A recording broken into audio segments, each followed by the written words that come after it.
Did you know that when the gods chained Loki beneath the earth, they accidentally made him the most dangerous being in all existence? Here's what really happened.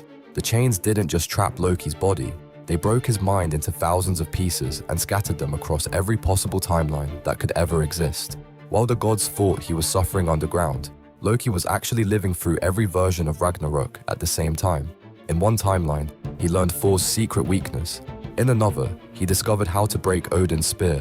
Each version of Loki shared everything with all the others. The gods had no idea they were facing an enemy who had already fought them millions of times and lost, but now he knew exactly how to win.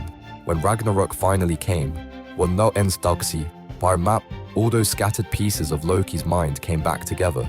He wasn't just a trickster god anymore. He was every trickster god from every timeline, with the perfect plan to defeat every strategy the gods could think of. The gods had created their own destroyer,